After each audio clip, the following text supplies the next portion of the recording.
ഇതിന് പ്രിപ്പയർ ചെയ്ത് തുടങ്ങിയ ടൈമിൽ ഇതെനിക്ക് കിട്ടുമോ എന്നുള്ള കൺഫ്യൂഷനും ഒക്കെ ഉണ്ടായിരുന്നു. പക്ഷേ ഇത് കിട്ടുമെന്ന് നമ്മളെ തന്നെ വിശ്വസിക്കുക എന്നുള്ളതാണ് ഏറ്റവും ഇമ്പോർട്ടൻറ്റ്. കിട്ടും എന്നുള്ള ഒരു ഉറച്ച വിശ്വാസത്തിലാണ് പഠിച്ചത്. ഇൻ്റർവ്യൂവിന് I+ൻ്റെ ക്ലാസ് ഉണ്ടായിരുന്നു. അതിൽ ആ സാറ് പറഞ്ഞ ക്വസ്റ്റ്യൻസ് അതുപോലെ തന്നെയാണ് എന്നോട് ചോദിച്ചത്. അതുകൊണ്ട് എനിക്ക് കോൺഫിഡൻ്റ് ആയിട്ട് ഈസി ആയിട്ട് ആൻസേഴ്സ് പറയാൻ പറ്റി. പിന്നെ അതുൽ സാറിൻ്റെ മോക്ക് ടെസ്റ്റുകൾ ഭയങ്കര ഇമ്പോർട്ടൻ്റ് ആയിരുന്നു. ആ ടൈമിൽ സാറിൻ്റെ ടെസ്റ്റിൽ ഉണ്ടായിരുന്ന ക്വസ്റ്റ്യൻസ് ഒക്കെ തന്നെയാണ് മോസ്റ്റ് ഓഫ് ദ ക്വസ്റ്റ്യൻസും അതാണ് എക്സാമിന് ചോദിച്ചത്. തീർച്ചയായിട്ടും എനിക്ക് ഈ എക്സാം ക്വാളിഫൈ ചെയ്യാൻ പറ്റിയത് I+ൻ്റെ സപ്പോർട്ട് കൊണ്ട് മാത്രമാണ്.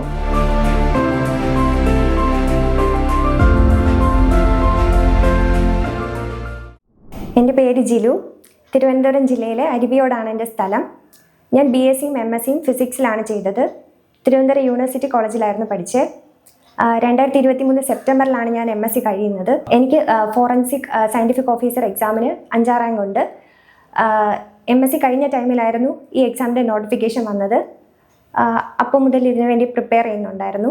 ഈ നോട്ടിഫിക്കേഷൻ വന്ന ടൈമിൽ ഇതിനെന്തെങ്കിലും ക്ലാസ്സസ് അവൈലബിൾ ആണോ എന്ന് യൂട്യൂബിൽ സെർച്ച് ചെയ്ത് നോക്കിയപ്പോഴാണ് I+ൻ്റെ കാര്യം അറിയുന്നത്. ആ ടൈമിൽ തന്നെ അതുൽ സാറിൻ്റെ ഒരു വെബിനാർ ഉണ്ടായിരുന്നു. അതും അറ്റൻഡ് ചെയ്തു.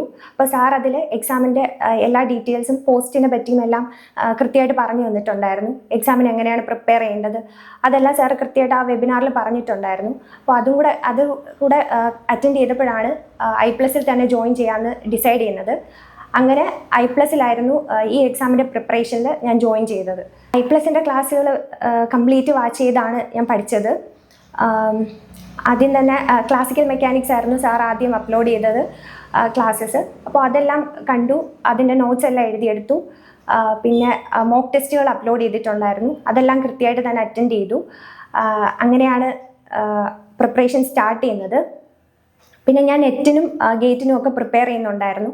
അപ്പോൾ അതിൻ്റെ നോട്ട്സും എൻ്റെ കയ്യിലുണ്ടായിരുന്നു. അപ്പോൾ സിലബസ് ആദ്യം നന്നായിട്ട് നോക്കി, സിലബസിലെ ഓരോ ടോപ്പിക്കും നെറ്റിൻ്റെ നോട്ട്സും അതുപോലെ തന്നെ I+ലെ നോട്ട്സും ഒക്കെ വെച്ചിട്ടാണ് ഞാൻ പഠിച്ചത്. അതുപോലെ തന്നെ മോക്ക് ടെസ്റ്റുകളും കൃത്യമായിട്ട് ഞാൻ അറ്റൻഡ് ചെയ്തിരുന്നു. ലാസ്റ്റ് ഒരു 4 months ആണ് ഞാൻ സീരിയസ് ആയിട്ട് ഈ ഒരു എക്സാമിന് പ്രിപ്പയർ ചെയ്യുന്നത്. അപ്പോൾ സിലബസിലെ ഓരോ ടോപ്പിക്കും നോക്കി, അതിൽ I+ൻ്റെ ക്ലാസ് കണ്ടു, നോട്ട്സൊക്കെ എഴുതി. തുടർന്ന് എനിക്ക് റെഫറൻസ് ടെക്സ്റ്റുകൾ അതുൽ സാർ പറഞ്ഞിട്ടുണ്ടായിരുന്നു. അപ്പോൾ ആ ടെക്സ്റ്റുകളും വായിച്ച് അങ്ങനെയാണ് ഓരോ ടോപ്പിക്കും കവർ ചെയ്ത് പോയിരുന്നത്. സിലബസ് കംപ്ലീറ്റ് കവർ ചെയ്യാനായിട്ട് ശ്രമിച്ചിരുന്നു. പിന്നെ previous year questions maximum download ചെയ്തിട്ടുണ്ടായിരുന്നു. അപ്പോൾ PSCയിൽ ഈ സിലബസ് ഓറിയൻറ്റഡ് ആയിട്ട് ചോദിച്ചിട്ടുള്ള എല്ലാ പ്രീവിയസ് ഇയർ ക്വസ്റ്റ്യൻസും പിന്നെ ദിവസം സിസ്റ്റമാറ്റിക് ആയിട്ട് തന്നെ പഠിക്കാൻ ശ്രമിച്ചിരുന്നു. ഡിസിപ്ലിൻഡ് ആയിട്ടും കൺസിസ്റ്റൻ്റ് ആയിട്ടും പഠിക്കാൻ ശ്രമിച്ചിരുന്നു. അതുകൊണ്ട് തന്നെയാണ് ഈ എക്സാം ക്ലിയർ ചെയ്യാൻ പറ്റിയത്. പ്രിപ്പയർ ചെയ്ത് തുടങ്ങിയ ടൈമിൽ ഇതെനിക്ക് കിട്ടുമോ എന്നുള്ള കൺഫ്യൂഷനും ഒക്കെ ഉണ്ടായിരുന്നു. പക്ഷേ ഇത് കിട്ടുമെന്ന് നമ്മളെ തന്നെ വിശ്വസിക്കുക എന്നുള്ളതാണ് ഏറ്റവും ഇമ്പോർട്ടൻറ്റ്. കിട്ടും എന്നുള്ള ഒരു ഉറച്ച വിശ്വാസത്തിലാണ് പഠിച്ചത്.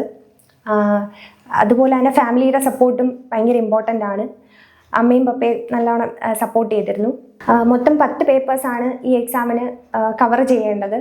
അപ്പോൾ അതിൽ ക്ലാസിക്കൽ മെക്കാനിക്സ് ആയിരുന്നാലും ക്വാണ്ടം മെക്കാനിക്സ് ആയിരുന്നാലും ന്യൂക്ലിയർ ആയിരുന്നാലും എല്ലാത്തിനും ഒരു സ്പെസിഫിക് ടെക്സ്റ്റ് ഉണ്ടായിരുന്നു. അപ്പോൾ നമുക്ക് നോട്ട്സും അത് ആ ടെക്സ്റ്റ് റെഫർ ചെയ്തൊക്കെ പഠിക്കാൻ പറ്റിയിരുന്നു. പക്ഷേ ഇലക്ട്രോണിക്സ് വരുമ്പോൾ ഏത് ടെക്സ്റ്റാണ് നോക്കേണ്ടതെന്നൊന്നും കറക്റ്റ് ഒരു ധാരണ ഉണ്ടായിരുന്നില്ല. ഒരുപാട് ടെക്സ്റ്റുകൾ വായിച്ചാൽ മാത്രമേ നമുക്ക് എക്സാം ക്വസ്റ്റ്യൻസ് കിട്ടത്തുള്ളൂ. അപ്പോൾ ഏത് ടെക്സ്റ്റ് നോക്കണമെന്ന് കറക്റ്റ് ഒരു ധാരണ ഉണ്ടായിരുന്നില്ല.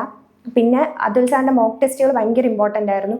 ആ ടൈമിൽ സാറിൻ്റെ ടെസ്റ്റിൽ ഉണ്ടായിരുന്ന ക്വസ്റ്റ്യൻസ് ഒക്കെ തന്നെയാണ് മോസ്റ്റ് ഓഫ് ദ ക്വസ്റ്റ്യൻസും അതാണ് എക്സാമിന് ചോദിച്ചത്. അപ്പോൾ മോക്ക് ടെസ്റ്റുകൾ വഴിയാണ് കൂടുതൽ പഠിച്ചത്.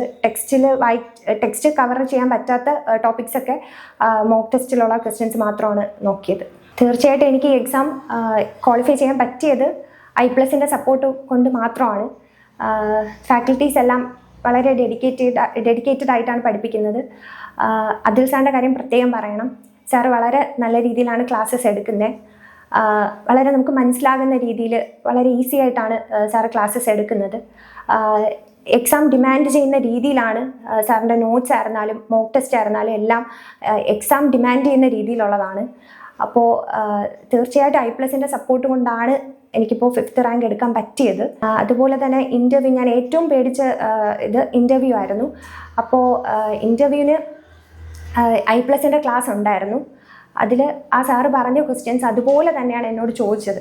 അതുകൊണ്ട് എനിക്ക് കോൺഫിഡൻ്റ് ആയിട്ട് ഈസി ആയിട്ട് ആൻസേഴ്സ് പറയാൻ പറ്റി. പിന്നെ ഫിസിക്സിൽ നിന്ന് ചോദിച്ച ക്വസ്റ്റ്യൻസും വളരെ ബേസിക് ആയിട്ടുള്ള ക്വസ്റ്റ്യൻസ് ആയിരുന്നു. ഇൻ്റർവ്യൂവിൻ്റെ ഡേറ്റ് വന്ന ആ ടൈം മുതലാണ് ഞാൻ പ്രിപ്പയർ ചെയ്യുന്നത്. അതിന് മുന്നേ ഞാൻ അതിന് വേണ്ടി പ്രിപ്പയർ ചെയ്തിരുന്നില്ല. അപ്പോൾ I+ൻ്റെ ആ ഒരു ക്ലാസ് കഴിഞ്ഞപ്പോൾ അതിൽ നിന്ന് കിട്ടിയ എന്തൊക്കെ ക്വസ്റ്റ്യൻസ് നോക്കണമെന്ന് ആ സാറ് പറഞ്ഞിട്ടുണ്ടായിരുന്നു. അപ്പോൾ അതെല്ലാം ഞാൻ കൃത്യമായിട്ട് നോക്കിയിട്ട് പോയി. അത് മാത്രമാണ് എന്നോട് ചോദിച്ചതും. അതുകൊണ്ട് എനിക്ക് നന്നായിട്ട് ആൻസേഴ്സ് പറയാൻ പറ്റി. അതുകൊണ്ട് തന്നെ നല്ല മാർക്കും ഉണ്ടായിരുന്നു ഇൻ്റർവ്യൂവിന്. ഇത്തരം എക്സാംസിന് പ്രിപ്പയർ ചെയ്യുന്നവരോട് എനിക്ക് പറയാനുള്ളത്, നിങ്ങൾ ആദ്യം സിലബസ് നോക്കുക, സിലബസ് നന്നായിട്ട് നോക്കുക, അതിലുള്ള എല്ലാ ടോപ്പിക്സും കവർ ചെയ്യാൻ നോക്കുക. പിന്നെ പറ്റുമെങ്കിൽ ഒരു കോച്ചിങ് ക്ലാസ് എടുക്കുക. ഒരു കോച്ചിങ് ക്ലാസ് എടുക്കുമ്പോൾ നിങ്ങളുടെ എഫേർട്ട് ഒരു 50% കുറയും. തീർച്ചയായിട്ടും ഞാൻ I+ റെക്കമെൻഡ് ചെയ്യും. കാരണം അത്രയും ഡെഡിക്കേറ്റഡ് ആയിട്ടാണ് അവർ പഠിപ്പിക്കുന്നത്. എക്സാം ഡിമാൻഡ് ചെയ്യുന്ന രീതിയിലാണ് അവരുടെ ക്ലാസ്സസ് ഒക്കെ. അപ്പോൾ അതുപോലൊരു കോച്ചിങ് ക്ലാസ് എടുത്ത് കൃത്യമായിട്ട് സിലബസിലെ എല്ലാ ടോപ്പിക്സും കവർ ചെയ്യാനായിട്ട് നോക്കുക. പിന്നെ കൺസിസ്റ്റൻ്റ് ആയിട്ട് പഠിക്കുക എന്നുള്ളതാണ്. ഡിസിപ്ലിൻഡ് ആയിട്ട് പഠിക്കുക. പിന്നെ കഴിവതും ഒരുപാട് മോക്ക് ടെസ്റ്റുകൾ ചെയ്യുക.